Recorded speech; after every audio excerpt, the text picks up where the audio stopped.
I'm really looking forward to this trip. Some people say it's not very nice in the West, and others say it's wonderful. On television you only see the positive things. I can't wait to see everything with my own eyes.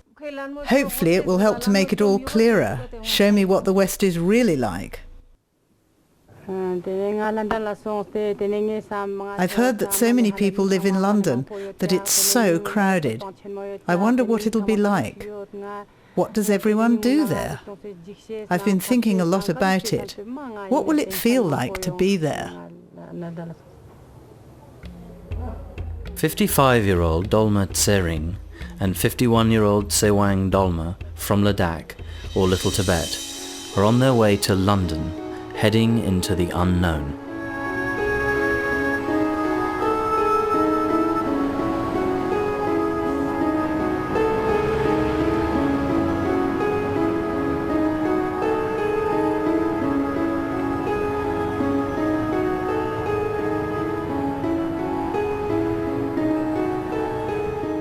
From the Himalayas to a London suburb in less than one day, Tsewang and Dolma, both leaders of Ladakh's Women's Alliance, are exhausted.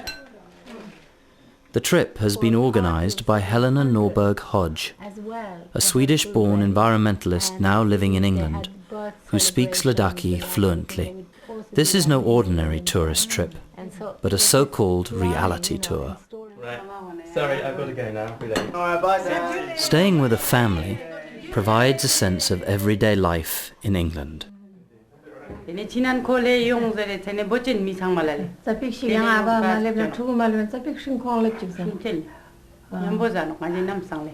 saying they always eat together, and they don't, one wouldn't just get up and go, and they wait till everybody's together to eat. So that's a very important thing, is that everyone eats together. From the first day, the women are exposed to a world dominated by technology. The 20 different wash cycles, for example, all fully automated, that we more or less take for granted, amaze them. To start. She's saying that, even with all these things, if you're not happy, if you're feeling lonely, what's the point? Washing clothes is a much more sociable thing in Ladakh, explains Dolma. We meet up, we laugh and we have fun. But here you're on your own. Helena Norberg-Hodge's aim is to show what modern life is really like, to try and dispel the misleading impression that the West is some kind of paradise. The tour includes a visit to an old people's home, a type of institution quite alien to Ladakhi culture.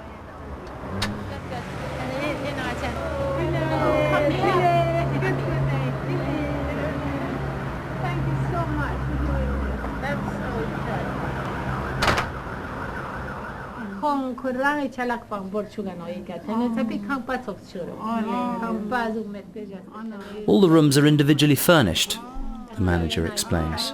The residents bring their own belongings. They even have TV and radio. All this makes it very personal. But the truth is that it's still an institution. There is little joy here, little purpose to life, little community, only waiting to die. Discovering that this woman has lived in the home for many years shocks Dolma and Tsewang. One day you might be glad you did. For a policy this Saturday on ITV1, you could win £500,000 live.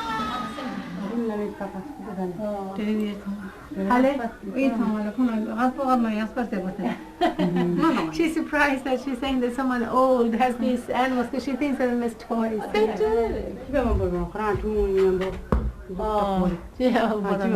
She's asking, why would the children not keep her at home, do you think?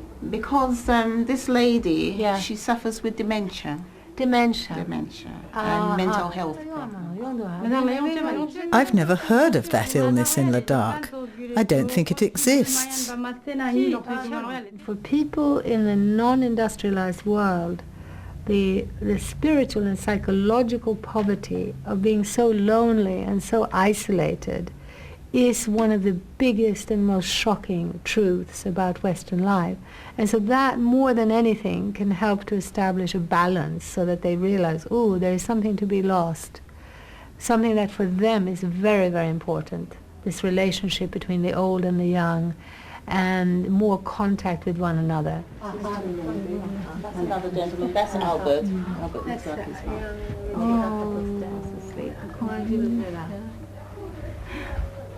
Did you want to talk to Albert? Yeah. Albert, they would like to know how you're feeling today. Well, a bit unusual. Yeah, right.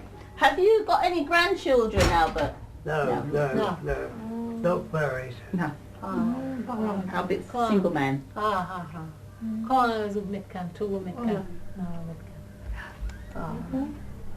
right. Thank you, Albert. Thank you. Did you?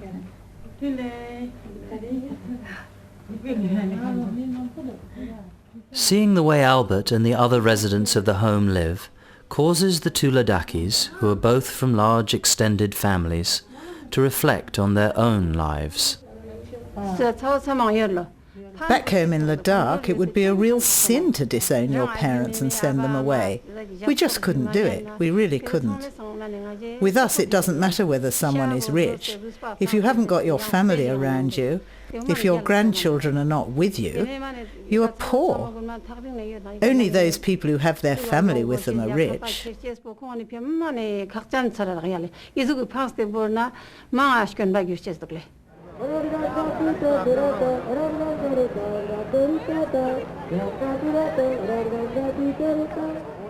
Poverty and social exclusion are never far away. This is a very different side of life to the endless leisure and luxury that Dolma and Tsewang have heard about back home in Ladakh. They are coming to see that the bright lights and giant advertisements tell only part of this story. It's a massive culture shock, both confusing and upsetting.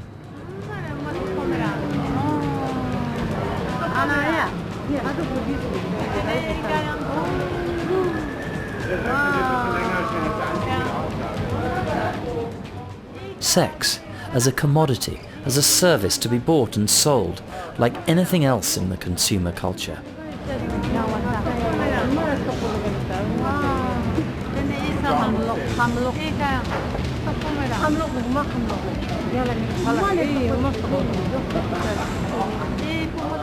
Peep shows and striptease bars. There's nothing like this in Ladakh. Tsewang prays that there never will be.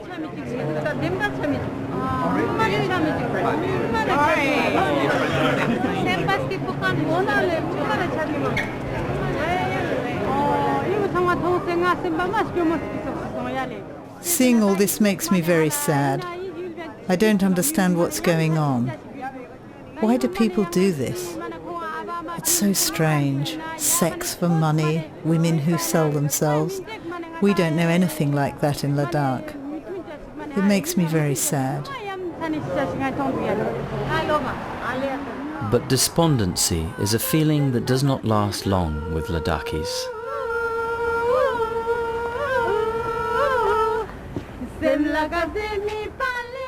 Travelling between London and Leh, the capital of Ladakh, is like stepping into a completely different world. Here, life happens at a more human pace. People take their time with household tasks, just as they do to read a traditional sacred Buddhist text. This is the role of 57-year-old Sonam, Tsewang's husband. Stanzin, the 26-year-old daughter, is helping to prepare the butter tea. Traditionally, women in Ladakh enjoy a very high status and are at the centre of the household.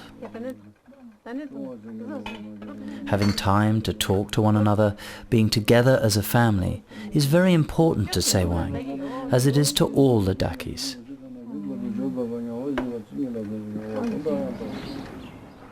By Ladakhi standards, Tsewang's family lead a relatively modern life. Although they have none of the labour-saving machines she has seen in the West, There is running water in the garden, and most of the time there is even electricity.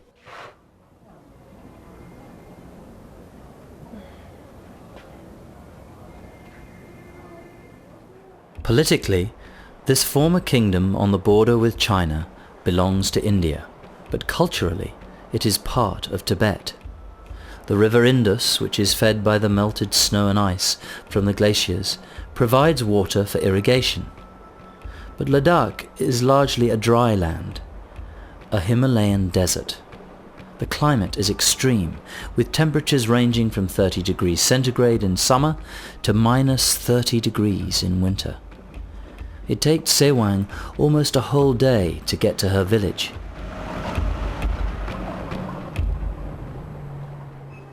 Her sister-in-law relies on her neighbours to help with the harvest. The Paspun, a grouping of neighbouring houses, is a centuries-old tradition that is still alive in the villages today. For Tsewang, this is more than just a duty. It is part of her life. Her parents died quite young, and with them died her dream of becoming a teacher. Instead, she had to look after her brothers and sisters. But today, as she talks about life in the West, she is teaching one of the most vital lessons of all, the value of Ladakhi culture. Her message is a challenging and surprising one. No one is prepared for the stories she tells about her experiences in England.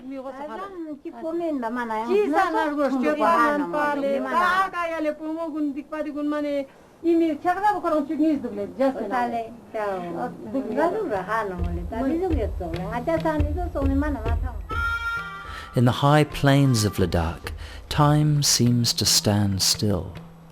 Just as their ancestors did thousands of years ago, people live off the land, cultivating the fragile soils up to 4,000 meters above sea level.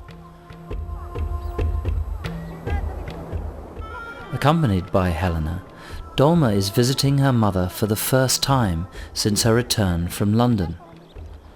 No devoted Buddhist ignores the many manis that line the pathways, symbolizing the cycle of life.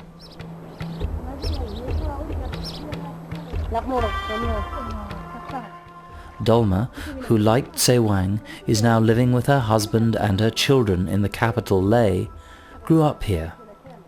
She misses the countryside and being with her family.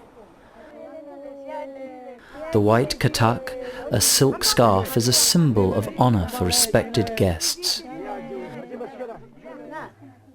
The 72-year-old aunt is at the center of the family. She is looking after her nephews and nieces, as well as the grandchildren of the household. Here in Ladakh, where the extended family still plays such a prominent role, Dolma's description of the West is hard to believe. What disturbed me most were the young girls who were offering themselves to strange men for money, and the loneliness of the old people. How they are being treated because no one has time for them. It can't be right. I'm scared that it'll be like that here one day as well. It's so important that our families stay together. It's wrong to just send your own mother away. It's so important to have someone who looks after you when you're old, someone from your own family. And what you say about the young women on the streets, it's just unbelievable. But times are changing, even in Ladakh. The big extended family is threatened by new, supposedly modern attitudes. While no one would think of putting Dolma's 82-year-old mother into an old people's home, the younger generation are coming to see the traditional, community-based way of life as old-fashioned and backward. Dolma has seen the consequences of the breakdown of the family in the West. In particular, what it means to be on your own in old age. She is very keen to prevent things from going the same way in Ladakh. For centuries, the insurmountable mountain ranges of the Himalayas protected Ladakh from the influence of the outside world. Colonialism never reached this far, so the indigenous culture remained relatively intact.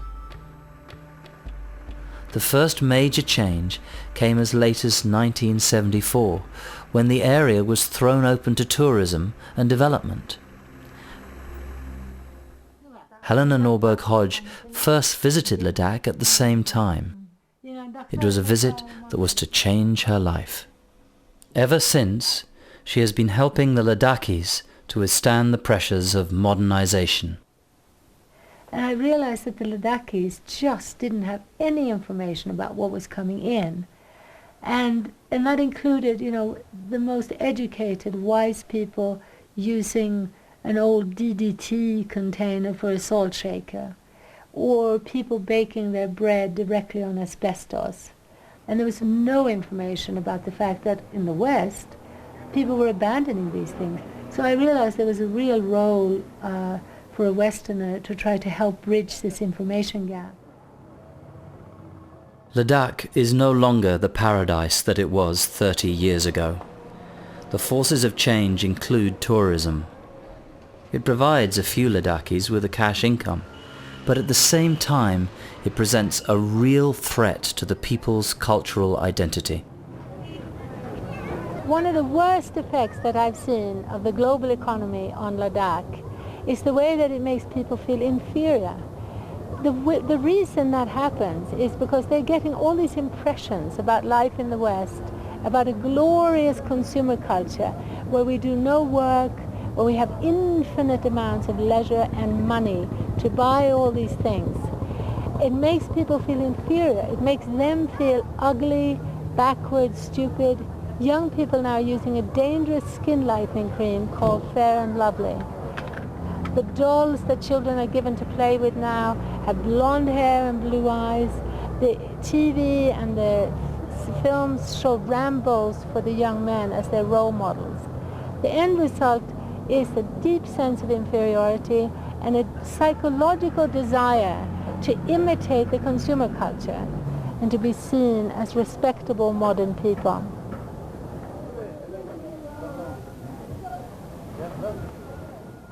Market pressures from the outside are threatening to destroy the local economy. Today, food grown on the other side of the Himalayas sells for less than food grown 5 minutes walk away. It doesn't make sense to continue farming. Agriculture is fast becoming uneconomic.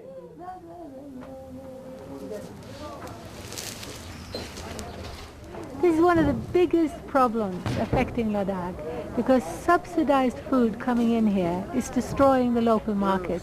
It's destroying the livelihood of local farmers. This whole region has been dependent on agriculture for 2,000 years, and destroying their market, destroying their ability to produce for themselves is extremely dangerous. Now, as it turns out, this is the dynamic that we call economic growth. Everywhere in the world, it means destroying local food production for local needs. So this is one of the most important things we're doing in Ladakh, is trying to raise awareness about this and trying to strengthen the local markets for local producers. Dolma and Tsewang have the opportunity to reflect on what type of development, what aspects of Western life can bring real and lasting benefit to their communities. Helena has been organizing these reality tours for 20 years, involving a total of more than 50 Ladakhis.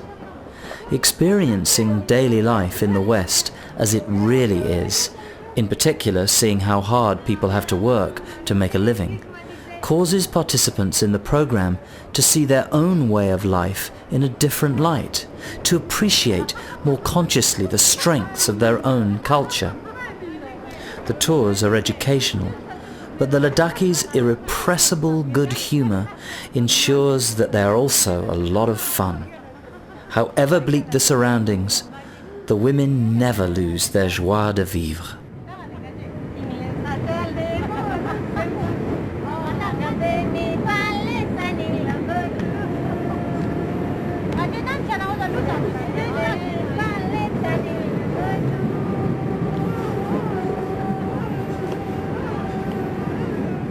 One of the insights that this trip has generated is that wealth is a relative concept.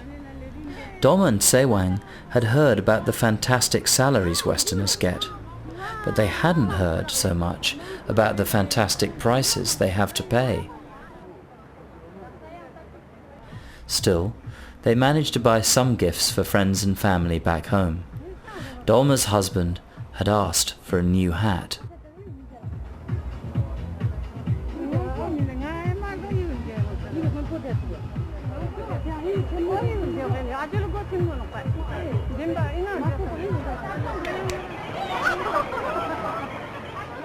I love Dolma and Tsewang. We have a real friendship, and I very much enjoy spending time with them.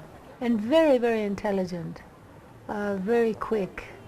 It's fascinating working with them also and seeing their view on Ladakh and on the West change. And I think they're both very, very powerful women who are having a big, big impact in Ladakh. Dolma and Tsewang are discovering that the streets of the West are not paved with gold. There is real poverty as well as extreme wealth. Thousands of people in London are homeless.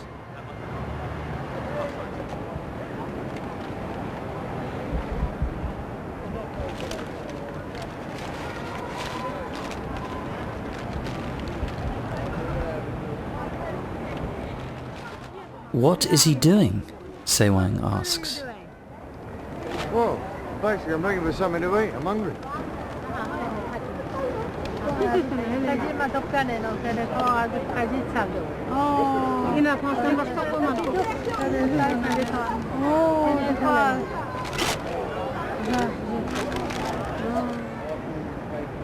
In big cities, the bins have to be emptied every day, so everything that's there has got to be today's anyway, so you can only hope that the amount that's been here before isn't too bad. She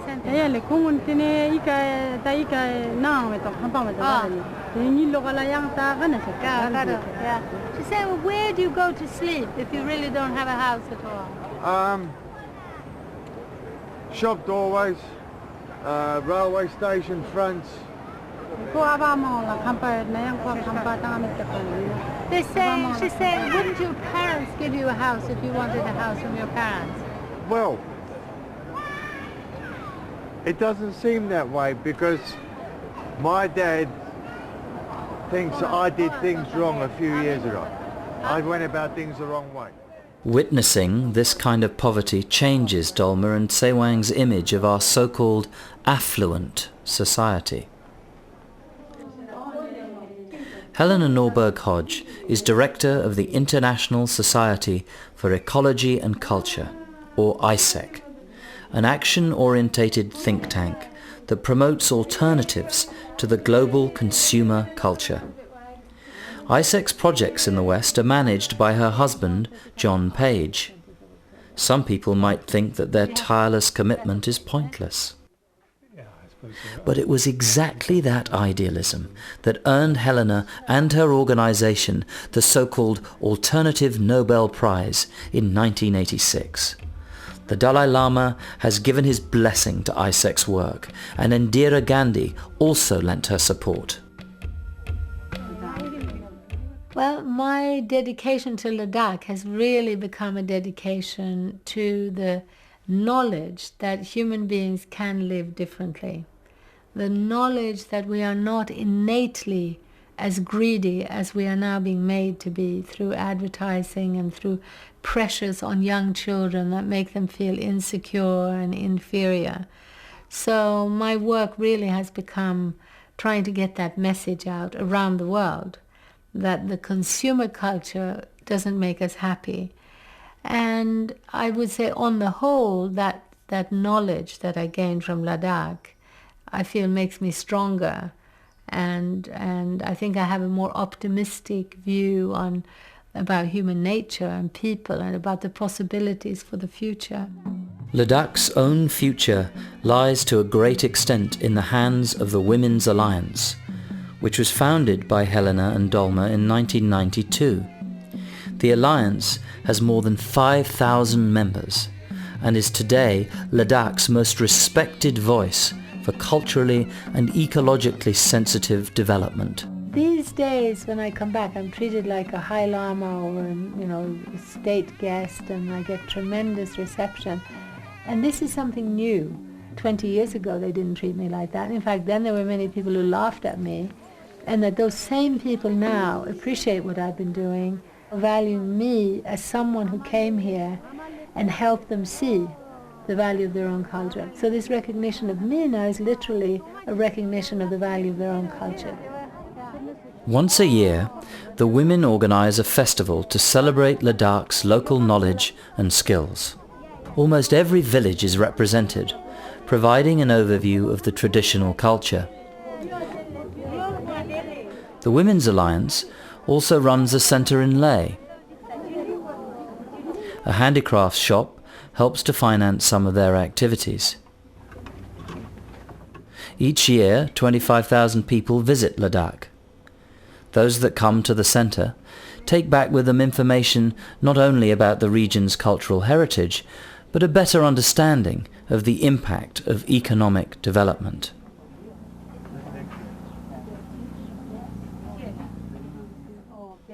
At her weekly English class, Tsewang is making progress.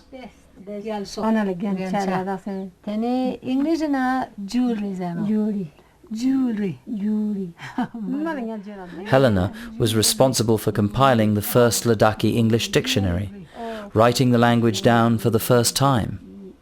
She is the perfect teacher.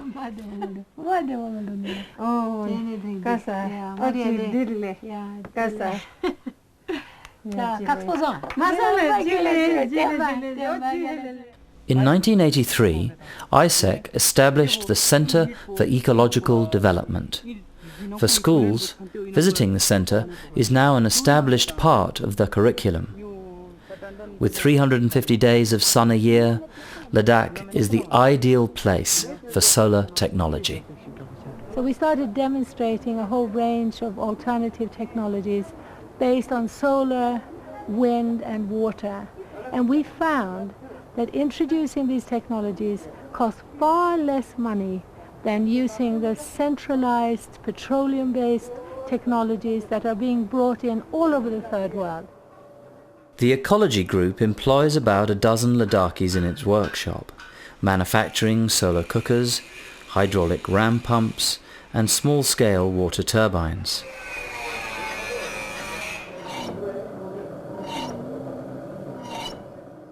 ISEC's development philosophy is based on helping people to help themselves.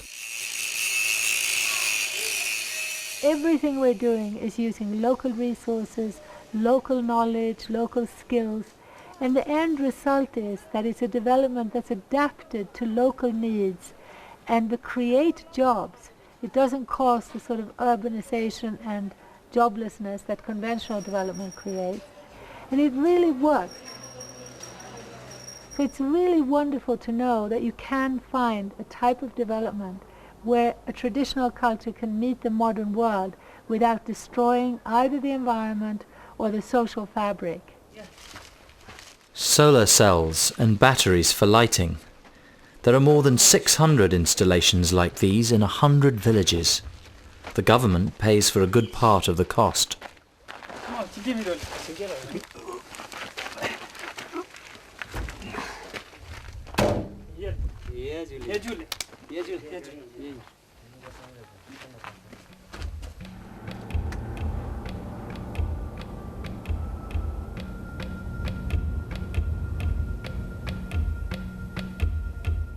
Another of ISEC's activities in the villages is a farm project, a type of reality tour for foreigners.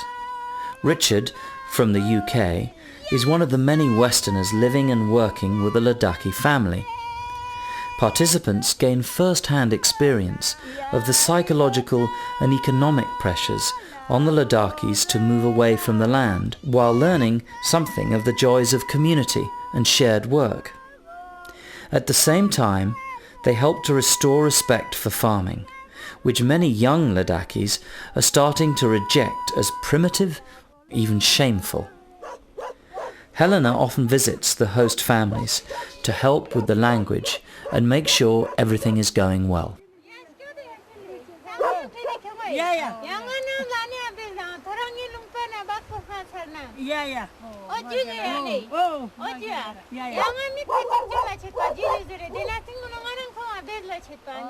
And for the Westerners, it's usually a life-changing experience. They're living in a society where things are still of a human scale. They see that small-scale agriculture can be very, very productive, far more productive than large monoculture. And they also get to see what it's like to live in an extended family. And what we're really doing is providing a cultural bridge, you know, a deep level of cultural exchange. And I believe that's the only way that we're going to prevent cultural breakdown and the rise of terrorism and fundamentalism. So I think it's very important, this project. A visit to the supermarket is in Dolma and Tsewang's schedule. Huge freezers full of frozen foods.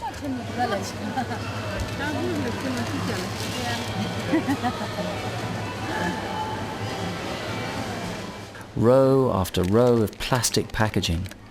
A very different experience from shopping back home.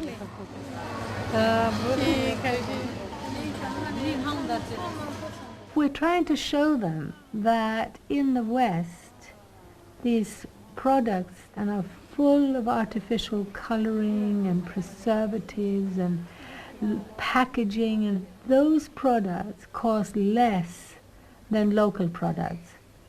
So I'm explaining to them that because our governments subsidize long-distance transport and trade, something that comes from 10,000 miles away costs less than something that comes from 1 mile away.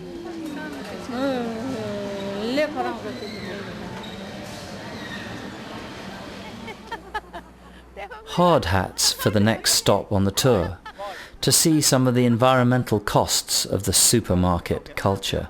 Thank you very much. Thank you. The area that you can see that we're tipping in, which is from there, that bank across to the edge over there, Yeah. we started tipping in there in March of this year. Wow. Wow. And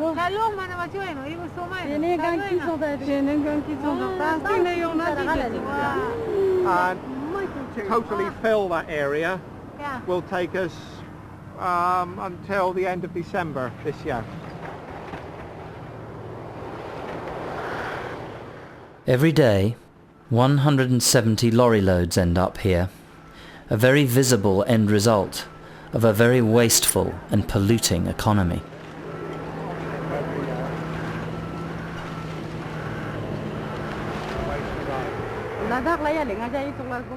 It's unbelievable how much rubbish you produce.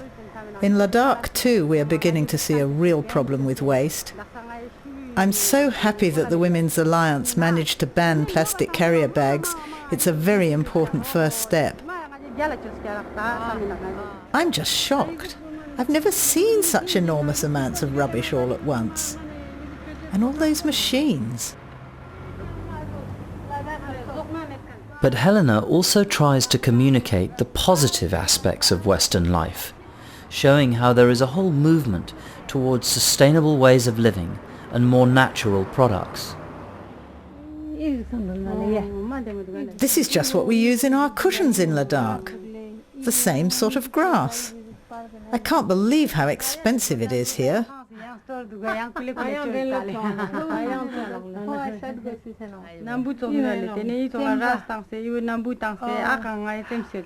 is exactly like the Ladakhi wool, like the homespun and home woven wool.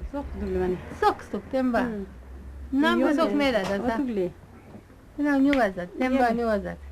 Man, you know, azuk. So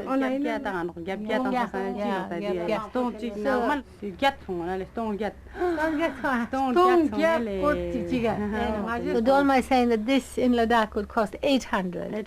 But here the equivalent is 16,000. So it shows how much the stuff they have is valued. You know. It's really important for them to see shops like this because it shows them that Westerners are willing to pay 2 times as much, 3 times as much, I mean lots of money to have natural products. And natural products is what they have in Ladakh naturally. As Helena sees it, one of the most important initiatives in the West today is the local food movement. A visit to one of London's farmers' markets shows that there are alternatives to the inefficient and damaging ways of the global food economy. None of them are sprayed with chemicals and so on. No. Dolma and Tsewang have seen a lot, and they have come to see the West in a very different light. Shortly after their return, they have the opportunity to share their experiences.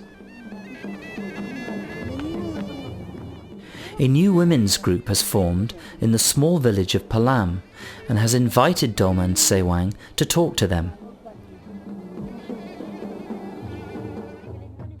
They are given a warm welcome. It is a big event for the village.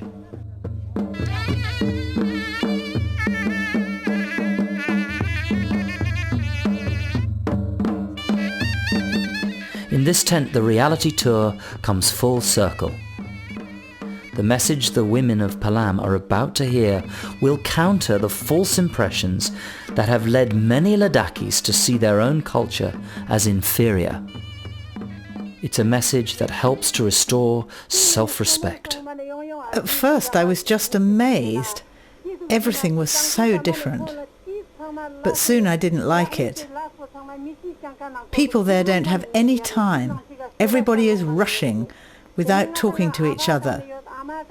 We always think that people in the West are the ones who are rich, but in many ways we are much better off. If you don't have time to rest, you cannot be happy.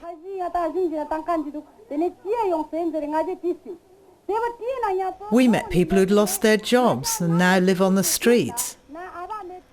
I told them that in Ladakh we've lived together for generations. When I look at life in the West, I think we're very lucky to be able to live our lives the way we do. Dolma and Tsewang's message is very well received. The meeting is sealed with a dance, the custom in Ladakh.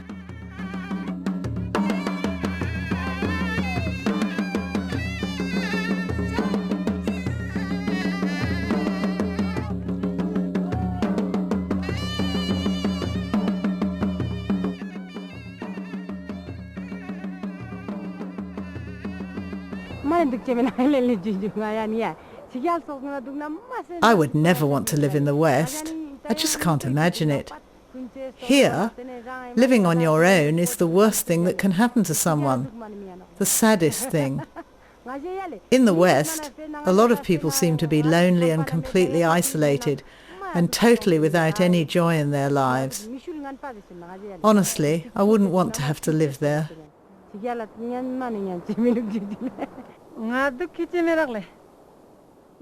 I couldn't imagine living in the West, leaving my family, giving up my friends and relatives.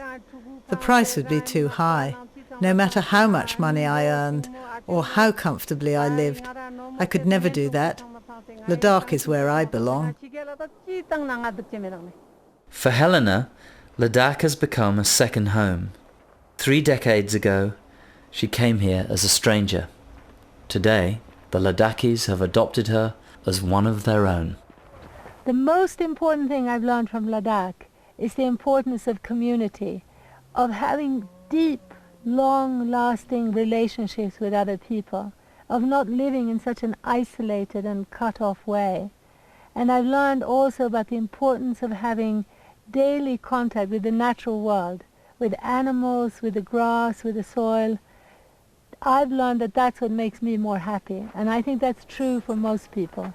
Those deep, long-lasting relationships to people and to nature, that's what makes us happy.